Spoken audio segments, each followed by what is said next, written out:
Pour toi, mon téléspectateur, ma téléspectatrice, 23h38 sur 24, assis ou couché. J'ai fait le calcul. J'en revenais pas, j'hallucinais, sincèrement. J'étais en vacances cet été et j'étais à un endroit sur la planète où il y avait beaucoup de gens en surplus de poids, obèses ou très obèses. Et dans l'environnement où j'étais, j'ai commencé à faire des calculs. C'est que moi, avec ma femme, on pouvait marcher des heures et des heures, 3, 4, 5 heures. Je me souviens de 2 jours en ligne, on était 4 heures à marcher, une autre journée, 5 heures. On se promenait et on visitait, on était en vacances. Mais dans l'auberge où on était, il y avait des gens, oui, assis. Tu sais, il y a un Porsche en avant. Alors, admettons, le matin au déjeuner, je voyais les gens qui étaient là et ils étaient debout un petit peu, remplissaient leur assiette un peu, beaucoup passionnément, s'assoyaient, mangeaient passionnément et restaient assis. Quand je sortais, j'étais parti, j'en voyais assis sur le porche en avant. Je revenais des heures plus tard, ils étaient assis sur le porche en avant. Je me demandais bien quelles vacances ils pouvaient faire là à rester assis. Se sont-ils promenés? Mais non, mais c'est que calcul fait, là, quand je les ai vus sur le long de la journée, ça a totalisé probablement au maximum 22 minutes debout. 23 heures 38 sur 24 en position assise ou couchée. Pensez pas qu'elle allait marcher la nuit, là. Hein? Si tu as passé ta journée sur un Porsche, assis à regarder les voitures passer, dire bye-bye à des passants, il n'y a pas grand chance que la nuit, tu te lèves pour aller marcher. Et là, je me disais, wow, sédentarité extrême. J'en parle régulièrement, tu sais, de la sédentarité. Je le faisais en blague souvent, parce que oui, je le savais, tu sais, je le voyais dans la littérature, qu'il y a des gens qui sont assis ou couchés 23 heures sur 24. Mais là, je l'ai vu, là, je l'ai testé live, j'ai mesuré, quantifié, c'est épouvantable. Et là, on se demande pourquoi les gens engraissent. Il y a un tel taux d'obésité sur la planète. Et d'autres personnes que j'ai côtoyées qui ont été dans le même contexte où je pouvais mesurer la quantité de temps où ils étaient debout, hey, j'ai remarqué d'autres choses. La nourriture atroce qu'ils bouffent, ces gens-là, c'est épouvantable. Ça, j'en revenais pas. Ça me dépassait. On est vraiment rendu là dans notre société. Et je le disais souvent, c'est la victoire de l'obésité. Et là, à tous mes collègues qui parlent de promotion de santé, que le gouvernement devrait en parler davantage, qu'on devrait avoir des programmes pour inciter les gens à faire de l'exercice, à blabla, blabla, vous n'y arriverez pas. On ne peut pas changer ces gens-là. On va. Donc, je suis parti du général, te faire une histoire de mes vacances, puis on va y aller vers le spécifique. J'ai une connaissance où j'ai pu l'observer et me rendre compte que, effectivement, pour lui aussi, ça ressemblait à 23h38 sur 24, assis ou couché. Sa bouffe désastreuse, ne demandez pas s'il y avait de quoi de santé là-dedans. J'ai pas vu un fruit passer, j'ai pas vu un légume passer. J'ai vu du chocolat, des bonbons, friandises, toutes sortes d'affaires transformées, épouvantables, des biscuits. Ça rentrait. Tu arrivais avec un beau repas, des légumes, de viande maigre ou poisson. Ah, ah, ah! C'est une très grosse portion. Moi, je mange pas beaucoup. Ben non! Ben, je te regarde, là, et je me rends tellement compte que tu manges pas beaucoup de bonnes choses. Et dans la discussion, il me demande, il dit, hey, Denis, il dit, je pense que j'aimerais ça entreprendre ton programme de perte de poids. Et ma réponse instinctive, étant donné que je le connaissais un peu, ça a été, es-tu malade? T'es complètement cinglé? Tu ne peux pas faire ça. Là, un petit peu surpris. Il dit, mais pourquoi, Denis? Ben oui, mais regarde-toi, mon homme, c'est perdu. C'est fini pour toi, là. Tu as 52 ans, tu vas rester obèse pour le reste de ta vie. Oui, mais pourquoi tu dis ça, Denis? Tu n'es pas fin. Non, mais tu as des excuses pour tout, là. On te propose d'aller marcher, tu as une excuse. Tu as mal à un genou. Tu me demandes pourquoi tu as mal à un genou. Mais je te dis, tu as peut-être un surplus de poids de 120 livres qu'il faudrait que tu te débarrasses, qui ferait moins mal à ton genou, tu sais, beaucoup de pression. Tu sais, marcher 2-3 minutes, repos, 2-3 minutes, repos, tu as des excuses. Quand je te parle de ta bouffe, tu as des excuses. Et tout ça te semble justifié, hein? Tout ça te semble normal. Et toi, ta meilleure idée, c'est de penser que tu vas entrer dans mon programme en continuant avec tes excuses et en ayant des résultats. Oublie ça, c'est de l'illusion, là. Je ne te veux même pas dans mon programme. Je te dis, pour moi, je considère que c'est fini pour toi, pour le reste de ta vie. Oui, mais pourquoi, Denis? Ben, c'est pas compliqué. Tu ne veux pas changer.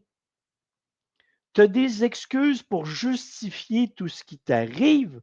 Et quand je te propose une solution, tu trouves un problème à la solution. Es-tu conscient de ce que je suis en train de t'expliquer, mon Alphonse? Ben, c'est ça. Et si tu te reconnais dans ce que je viens d'expliquer, tu as des excuses pour justifier tout ce qui t'arrive.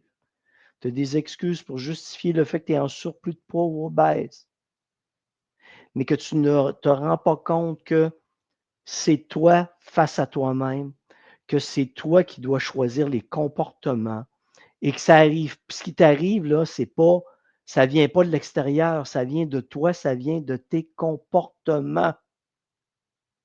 Et si tu n'es pas prêt à te rendre compte que tu as toujours des excuses, que tu te mens à toi-même, que tu trouves des problèmes à toutes les solutions qu'on te propose, tu ne changeras jamais.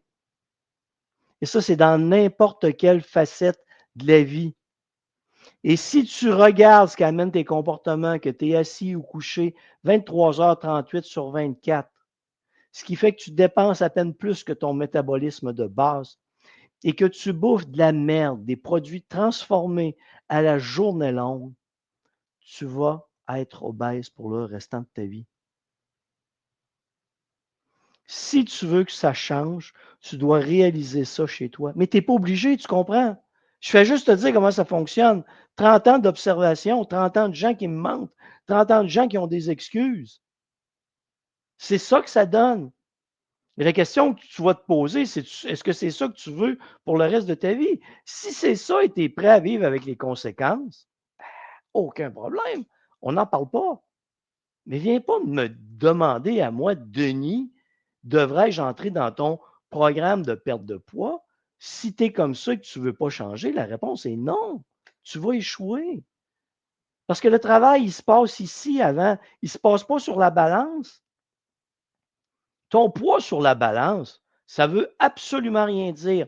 Tu auras beau me dire, wow, Denis, j'ai perdu 50 livres en 6 mois. Ma question va être, je vais te dire bravo, hein? Ma question va être, comment ça se passe dans ta tête? Fais-tu tout ça pour quand tu vas avoir atteint ton objectif de 60 livres, que tu vas revenir à toutes tes excuses pour reprendre tes bonnes vieilles habitudes de vie, ou tu le fais pour un changement durable, sachant que ce que tu es en train de faire, c'est la nouvelle et meilleure version de toi-même et que tu ne veux pas revenir à l'ancienne. Mais si tu fais ça en luttant parce que tu as l'espoir de revenir à l'ancienne, de rester assis 23h38 sur 24 ou couché, de bouffer des aliments transformés à la journée longue en quantité que tu veux, de boire de l'alcool à plein. Non, tu n'y arriveras pas. C'était la réflexion que je me suis fait. Je trouvais ça, et sincèrement, là, j'étais ambivalent. Je me disais, est-ce que je plains ces personnes-là qui croient leurs mensonges ou qui essaient de nous faire croire leurs mensonges? Ou est-ce que non, je veux rien savoir, je m'en éloigne? Et dans un contexte comme ça, vous comprenez que Ma discussion avec les gens reste limitée. Je ne peux pas aller très loin parce que je sais ce que je raconte, ce que je te raconte souvent dans tous mes podcasts, mes vidéos, mes lives, c'est d'être franc, c'est d'être direct, mais ça ne passe pas chez tout le monde, là. Puis souvent, la réponse que tu vas avoir, c'est oui, mais c'est pas de ma faute si je suis gros. C'est la faute de qui? Tes hormones? Non. C'est la faute de tes comportements qui t'ont amené à dérégler ton métabolisme. Il y a personne qui engraisse comme ça s'il fait de l'exercice sur une base régulière, à intensité légère à modérée, respecte le juste apport en calories, protéines, lipides, glucides, qui a un équilibre de vie où la qualité de sommeil est bonne, où gère bien son stress, où il investit du temps, où la personne investit du temps sur elle, un travail sur soi. Mais qui veut ça dans la vie? Si tu veux réussir, ça implique tout ça. Où est-ce que tu te positionnes? Je te la pose la question. Es-tu ce genre de personne-là qui reste assis 23 heures, 38 sur 24, qui se plaint de tout, qui a des excuses pour ne jamais rien faire? Si c'est le cas, le problème, il est là. Le problème, il est juste ici, là, dans ta structure de pensée. Tu te crois. Puis souvent, tu vas arriver, tu vas te dire, oui, mais je me trouve lâche. Non, c'est ta structure de pensée. Je ne pense pas que naturellement, on soit lâche. Je peux me tromper. C'est vraiment dans notre structure de pensée, comment on se développe dans le temps et qu'on accepte des choses, une structure de pensée qui est négative, qui mine notre énergie, qui nous affecte. Et à un moment donné, l'inertie nous rattrape.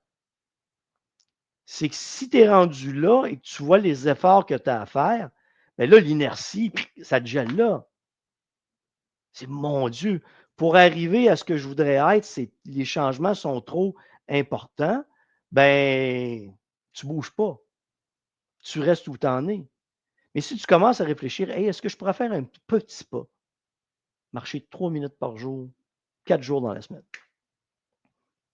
Pour les 2 prochaines semaines, tu observes les améliorations. Après ça, qu'est-ce que tu peux faire d'autre? Petit pas, par petit pas, par petit pas. Mais qui veut y aller par petit pas, par petit pas, dans une vision à long terme? Pas grand monde, pas beaucoup de gens, mais c'est la seule foutue manière de réussir. Bonne réflexion.